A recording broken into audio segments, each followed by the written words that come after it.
नमस्कार दोस्तों, बहुत बहुत स्वागत है आपका आपके अपने YouTube channel exam Guru tips and tricks में। दोस्तों आज संडे है और संडे में आपको भी पता है हम क्या करते हैं। स्पीडी पब्लिकेशन साइंस के लिए स्पेशल स्पीडी पब्लिकेशन बुक के 50 एमसीक्यू क्वेश्चंस को आज 16वां वीडियो है, यानी कि आज को लेके आपके 800 क्वेश्चन हम कर चुके हैं। ठीक है, और जो लोग पहली बार देख रहे हैं उनसे एक रिक्वेस्ट है, जाके प्रीवियस वीडियो जरूर देखो।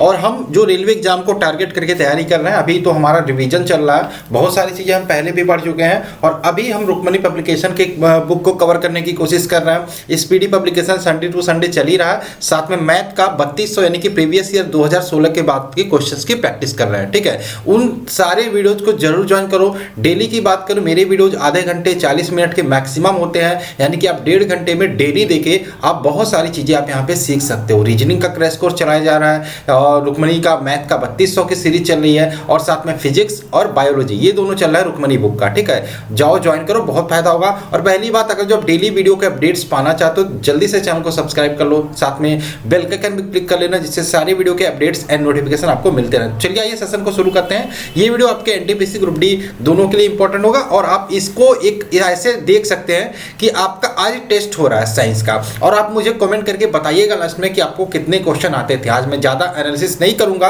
जो इंपॉर्टेंट लगेगा वही बताते चलूंगा। ठीक है, तो मुझे बताइएगा कमेंट करके कि आपने कितना क्वेश्चन सही से किया। और आज के वीडियो का कट ऑफ हम रखते हैं 42 रखते हैं। ठीक, तो चलिए शुरू करते हैं। उससे पहले चाहेंगे, फेस्टिवल आपका दिवाली चल रहा था और दिवाली, धनतेरस और ये 3 दिन आपका फेस्टिवल सीजन ही होता है। तो इसी के उपलक्ष्य में हमारी साइंस की पीडीएफ, स्टैटिक जीके की पीडीएफ, करंट अफेयर्स की पीडीएफ, ये तीनों पे डिस्काउंट चल रहा है। 50% डिस्काउंट चल रहा है, 50% ले सकते हैं। लिंक आपको डिस्क्रिप्शन में मिल जाएगा डिस्काउंट वाली की। ठीक है, साथ में पॉलिटी, हिस्ट्री और जियोग्राफी की क्रैश कोर्स है, इसका भी पीडीएफ ले सकते हो। सारे पीडीएफ की लिंक हम डिस्क्रिप्शन में डाल देंगे। चलिए ये सेशन को शुरू करते हैं। पहला प्रश्न आपके सामने स्क्रीन पर है। ये क्वेश्चन आपका, कान में कुल हड्डियों की संख्या कितनी होती है? अभी मैंने ये कंकाल तंत्र वाला टॉपिक किया था रुक्मणी पब्लिकेशन बुक का बायोलॉजी का। जिन लोगों ने देखा होगा वो इसका आंसर सही देंगे कि कान में हड्डियों की संख्या जब भी पूछा जाए कितनी होती है, कान में कुल 6 हड्डियां होती है। कितनी? 6 हड्डियां। अब कौन कौन सी हड्डियां होती है ये भी मैंने आपको बताया था। तो कान में बात करें आपका, एक तो मेलिकस होता है, एक मेलिकस होता है, एक इनकस होता है, एक मेलिकस होता है, एक इनकस होता है, एक तो आपने पढ़ा होगा स्टेपिज। ठीक है, स्टेप्स भी बोलते हैं, जिसे स्टेप्स भी बोलते हैं, स्टेपिज बोलते हैं। अब एक हड्डी ये होती है, एक हड्डी एक होती है, एक हड्डी, यानी कि 3 हड्डियां हो गई। 3 हड्डी एक कान में, 3 हड्डी इधर वाले कान में, टोटल 3 + 3 यानी कि 6 हड्डियां होती हैं। एक क्वेश्चन और पूछा जाता कि सबसे छोटी हड्डी कौन सी होती है, तो यही स्टेपिज जो होती है, स्टेप्स बोलते हैं, यही मनुष्य के शरीर की सबसे छोटी हड्डी होती है। कान की हड्डी ही ये वाली सबसे छोटी हड्डी होती है। एक और चीज आप ध्यान रखिएगा, जो कान का लचीला वाला भाग होता है, कान को आप हिलाते हो हिलता है, देखते हो हड्डियां होती हैं कान में, लेकिन फिर भी हिलता है। नाक को आप हिलाते हो हिलता है, क्या नाक में हड्डी नहीं होती? कान में हड्डी नहीं होती? होती है, लेकिन इसमें जो हड्डी होती है वो लचीली होती है, जिसको हम बोलते हैं उपास्थि। क्या बोलते हैं? उपास्थि बोलते हैं। तो कान में, नाक में जो हड्डी पाई जाती है वो उपास्थि की बनी होती है, ये लचीली थोड़ी सी होती है, इसलिए हिलती है।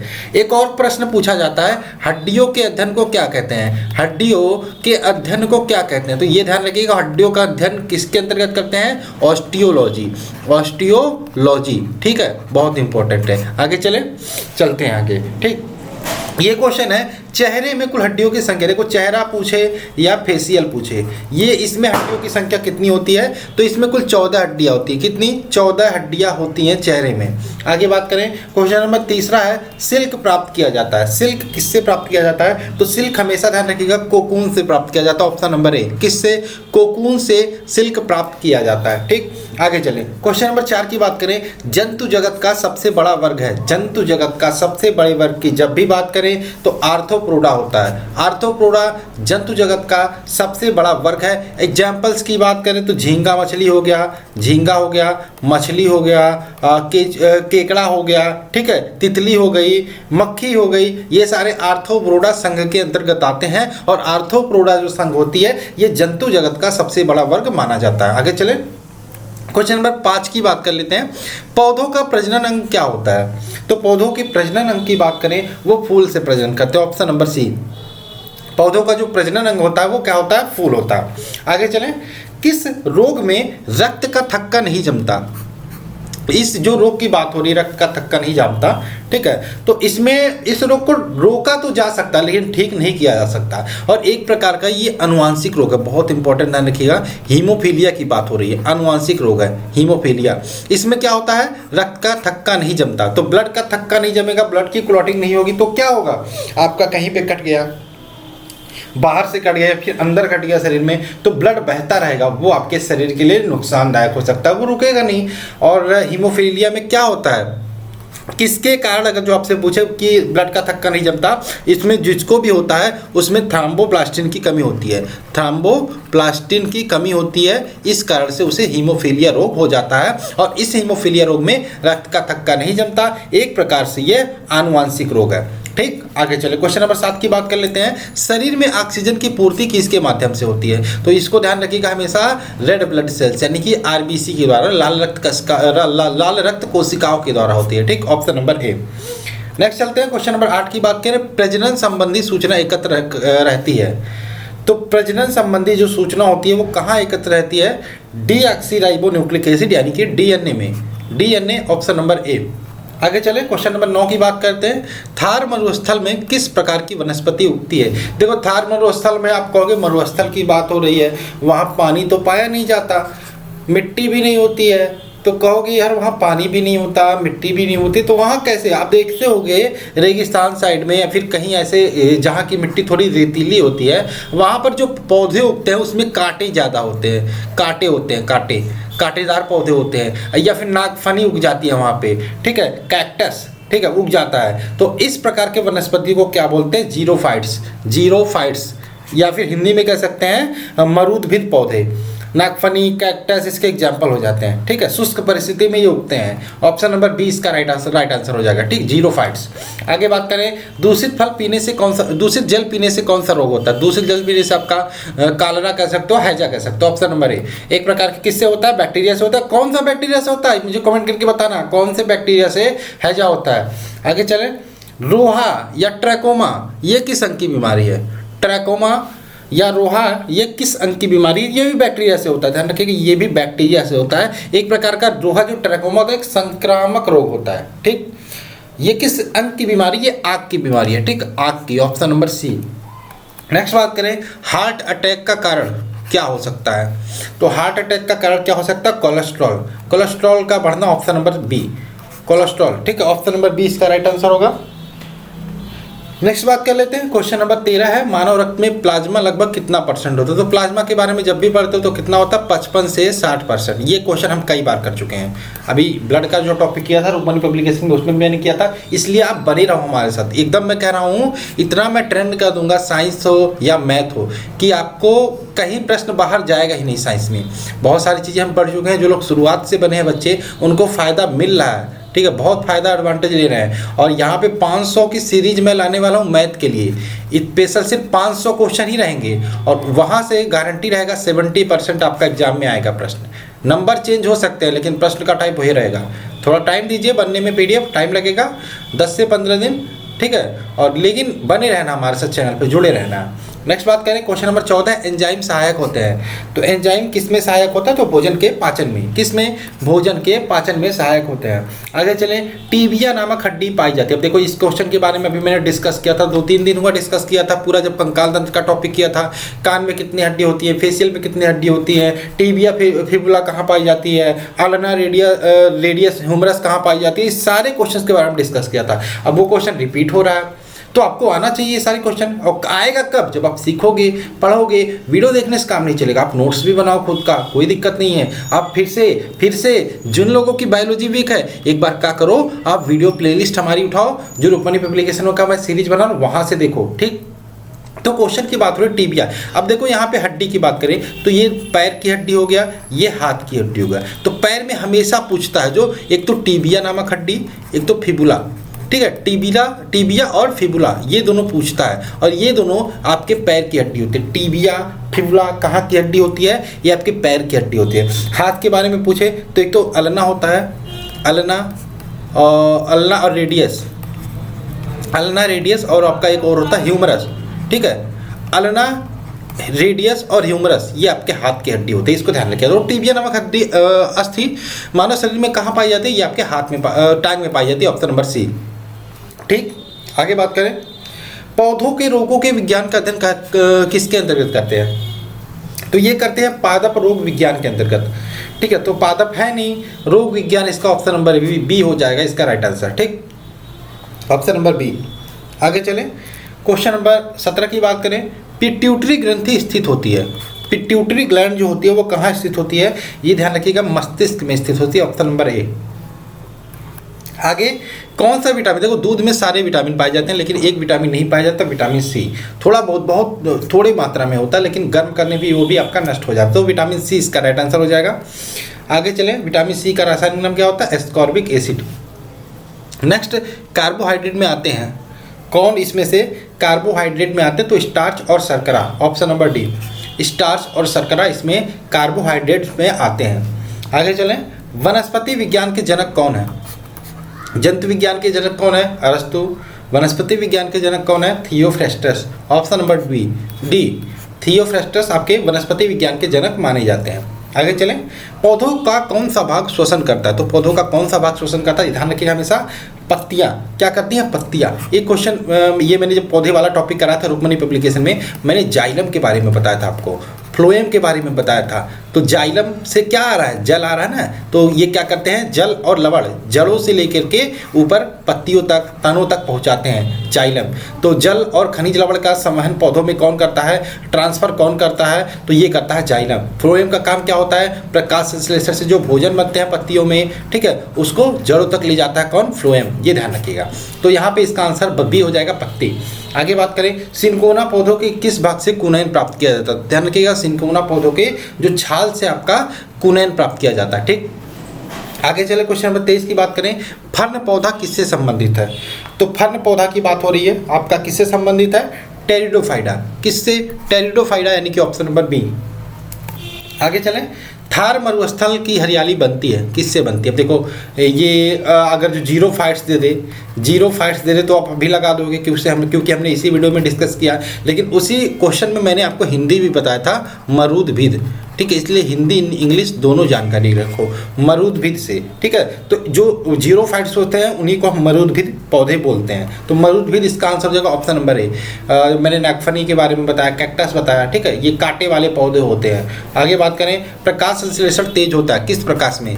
आपको पता है जो सूर्य से लाइट आती है उसमें 7 कलर होते हैं, लेकिन सर्वाधिक प्रकाश संश्लेषण की क्रिया किस प्रकाश से होती है? तो लाल प्रकाश से होती है, ऑप्शन नंबर सी। आगे चलें, क्वेश्चन नंबर 26 है, एक पेड़ की आयु का अनुमान लगाया जाता है, ये तो सबको पता होगा, वलयों को गिनकर, तने के वलयों को गिनकर। ठीक है, कुछ इस प्रकार से वलय बने होते हैं। ठीक है, इसको गिनकर आयु का अनुमान लगाया जाता है। आगे चलें, प्रकाश संश्लेषण के दौरान पौधा पैदा होने वाला ऑक्सीजन का स्रोत है।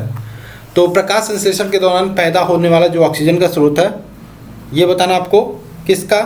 सूर्य के प्रकाश का, क्लोरोफिल का, ये इसका आंसर हो जाएगा जल, ऑप्शन नंबर ए, जल का। ठीक, नेक्स्ट चले 28 की बात कर लेते हैं, प्रकाश संश्लेषण में पौधे द्वारा कौन सी गैस उपयोग की जाती है? तो प्रकाश संश्लेषण में पौधे द्वारा कार्बन डाइऑक्साइड या CO2 गैस उपयोग की जाती है, ऑप्शन नंबर सी। ठीक, नेक्स्ट बात करें, हरे पौधों को कृत्रिम ढंग से पकाने के लिए कौन सी गैस उपयोग की जाती है? इसका रासायनिक नाम मैं बता देता हूँ, आप बताइए कौन सी? C2H2। C2H2 मतलब एसिटिलीन, ऑप्शन नंबर ए। ठीक, एसिटिलीन उपयोग की जाती है। आगे बात करें, पत्तियों का रंग हरा इनमें से किसकी उपस्थिति के कारण होता है? ये तो सबको पता होगा, क्लोरोफिल। क्लोरोफिल के कारण, क्लोरोफिल की उपस्थिति के कारण पत्तियों का रंग जो होता है वो हरा होता है। ठीक, आगे चलें, 31 की बात कर लेते हैं, पत्तियों में छिद्र जिनके द्वारा जल द्रव रूप में, आप देखते होंगे कभी कभी पत्तियों पे इस प्रकार से जल की बूंदें बनी होती हैं, तो उनमें एक जलरंध्र पाए जाते हैं। क्या बोलते हैं? जलरंध्र पाए जाते हैं। इन्हीं जलरंध्र से पत्तियों, छिद्र बोलते हैं पत्तियों के, इन्हीं से जल निकलते हैं। ठीक है, तो उन्हें क्या बोलते हैं? जलरंध्र या हाइडेथोड, या ऑप्शन नंबर ए इसका हो जाएगा, जलरंध्र या क्या बोलते हैं? हाइडेथोड, ऑप्शन नंबर ए। नेक्स्ट बात करें, प्रकाश संश्लेषण के दौरान कौन सी गैस निकलती है? तो ये तो सबको पता होगा, ये भी ऑक्सीजन गैस निकलती है प्रकाश संश्लेषण के दौरान, ऑप्शन नंबर ए। नेक्स्ट बात करें, पौधे मुख्यतः पोषण करते हैं, तो पौधे मुख्यतः पोषण कहाँ से करते हैं? तो मुख्यतः जो पोषण होता है पौधों का वो होता है आपका भूमि से। ठीक, भूमि से होता है, ऑप्शन नंबर डी। नेक्स्ट बात करें, पौधों जो खारा पानी में पैदा होता है, वे पौधे जो खारे पानी में पैदा होते हैं उन्हें क्या बोलते हैं? तो तो जो खारे पानी में पैदा होते हैं उन्हें हैलोफाइट्स बोलते हैं। हैलोफाइट्स यानी कि ऑप्शन नंबर ए, हैलोफाइट्स यानी कि ऑप्शन नंबर ए। नेक्स्ट बात करें, प्याज का बदला हुआ रूप है, तो प्याज किसका बदला हुआ रूप है? तने का, ऑप्शन नंबर ए। नेक्स्ट बात करें, पौधों के किस भाग से हल्दी पाया जाता है, तो पौधे के किस भाग से हल्दी पाया जाता है ये पूछे तो इसका भी आंसर होगा तना, ऑप्शन नंबर डी। नेक्स्ट बात करें, आलू का बदला हुआ रूप है, आलू किसका बदला हुआ रूप है? ये भी तना, आलू एक प्रकार का तना होता है, ऑप्शन नंबर बी, इसको ध्यान रखिएगा। नेक्स्ट बात करें, किस कारण फूलों का रंग लाल होता है? ये क्वेश्चन बहुत अच्छा है। तो फूलों का रंग जो लाल होता है वो होता है एंथोसाइनिन के कारण, किसके कारण? एंथोसाइनिन के कारण, यानी कि ऑप्शन नंबर डी। नेक्स्ट बात करें, पौधों में नाइट्रोजन किस रूप में पाया जाता है? देखो हमारा टेलीग्राम ग्रुप आप जरूर ज्वाइन कर लेना, टेलीग्राम में जाना, एग्जाम गुरु SUTHIR सर्च कर लेना और इसको ज्वाइन कर लेना। और लगभग 8-8.5 हज़ार फॉलोअर्स हैं और यहाँ पे आपको PDF भी मिलेगा और जो वीडियो अपलोड होती है सारे लिंक आपको यहाँ पे सेंड किए जाते हैं, ठीक। पौधों द्वारा नाइट्रोजन किस रूप में प्राप्त किया जाता है, किस रूप में प्रयोग किया जाता है, सॉरी, तो ध्यान रखिएगा ये किस रूप में प्रयोग किया जाता है, तो नाइट्रेट के रूप में। किस रूप में? नाइट्रेट के रूप में, ऑप्शन नंबर बी। नेक्स्ट बात करें, संसार का सबसे बड़ा फूल, बहुत इंपॉर्टेंट, तो संसार का सबसे बड़े फूल की बात करें तो आपका क्या होता है? Rafflesia, Rafflesia. वहीं अगर जो पूछे संसार का सबसे बड़ा की जगह आ गए छोटा फूल, तो छोटा फूल होता है आपका वुल्फिया, उल्फिया, ठीक है, उल्फिया सबसे छोटा फूल होता है, रेफ्लेसिया सबसे बड़ा फूल होता है। आगे बात करें, नेक्स्ट ये आपका इसका आंसर क्या हो जाएगा सही? इसका आंसर हो जाएगा Rafflesia, option number C, Rafflesia. Next बात करें, पत्तियों में निम्न में से कौन सा तत्व पाया जाता है? तो पत्तियों की बात करें जब भी तो ध्यान रखिएगा मैग्नीशियम तत्व पाया जाता है, यानी कि ऑप्शन नंबर बी इसका राइट आंसर हो जाएगा। आगे चलें, क्वेश्चन नंबर 42 है, पर्णहरित में पाया जाने वाला धातु। तो पर्णहरित में कौन सी धातु पाई जाती है? तो अभी पत्ती या पर्णहरित की बात करें ये मैग्नीशियम धातु दोनों में पाई जाती है, ठीक। आगे चलें, निम्न में कौन सा वास्तविक फल है? वास्तविक फल कौन सा है? तो ये ध्यान रखना है, लीची, ऑप्शन नंबर सी। नेक्स्ट बात करें, फाइकोलॉजी में किसका अध्ययन करते हैं? फाइकोलॉजी दो होता है, एक तो फाइकोलॉजी होता है, एक आपका माइकोलॉजी होता है। तो फाइकोलॉजी की बात करें तो किसका अध्ययन करते हैं? शैवालों का। माइकोलॉजी में किसका अध्ययन करते हैं? कवकों का। माइकोलॉजी कवक का अध्ययन, फाइकोलॉजी शैवालों का अध्ययन, ये दोनों इसका आंसर हो जाएगा, ठीक। आगे चलें, पुष्पों का अध्ययन किसके अंतर्गत करते हैं? बहुत अच्छा क्वेश्चन है। तो पुष्पों का अध्ययन करते हैं एंथ्रोलॉजी, किसके अंदर? एंथ्रोलॉजी के अंतर्गत, ऑप्शन नंबर ए, ठीक। आगे चलें, फलों का अध्ययन क्या कहलाता है ये बताना आपको। फलों का अध्ययन ध्यान रखिएगा, फलों का अध्ययन किसके अंतर्गत करते हैं? पोमोलॉजी के अंतर्गत, option number D. Next, one अनुसंधान संस्थान कहाँ स्थित है? तो राष्ट्रीय वन अनुसंधान संस्थान की बात करें ये आपका देहरादून में स्थित है। कहाँ पे? देहरादून।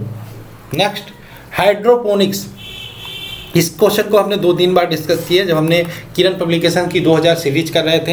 हाइड्रोपोनिक्स का मतलब ये होता है जल संवर्धन करना, जल संवर्धन करना। और ये हाइड्रोपोनिक्स एक ऐसा तकनीक है जिसमें आप कहीं पर भी पौधों को उगा सकते हो बिना मिट्टी के, बिना मिट्टी के, तो कह सकते हो मिट्टी के बिना पौधों की वृद्धि करना, ठीक है। मिट्टी के आप जल और प्लस पोषक तत्वों का उपयोग करके आप पौधों को जहाँ उगाते हो उसे हाइड्रोपोनिक्स, उस तकनीक को हम हाइड्रोपोनिक्स बोलते हैं। मिट्टी के बिना पौधों की वृद्धि से हाइड्रोपोनिक्स, ठीक है। आगे बात करें, प्रकाश संश्लेषण की क्रिया होती है, प्रकाश संश्लेषण की क्रिया होती है तो ध्यान रखिएगा इसको, ये कहाँ होती है? आपका क्लोरोप्लास्ट में, ऑप्शन नंबर डी।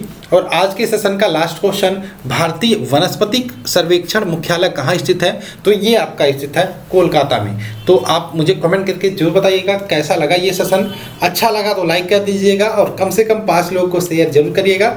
और चलिए, टेलीग्राम ग्रुप है जो सारे जो हमारे सोशल मीडिया है उसका लिंक मैं डिस्क्रिप्शन में दे देता हूँ, उसको जरूर ज्वाइन कर लिया कीजिए, चाहे इंस्टाग्राम हो चाहे टेलीग्राम हो, सब पे मैं अपडेट देता रहता हूँ। चलिए मिलते हैं नेक्स्ट वीडियो में। जय हिंद दोस्तों, जय भारत।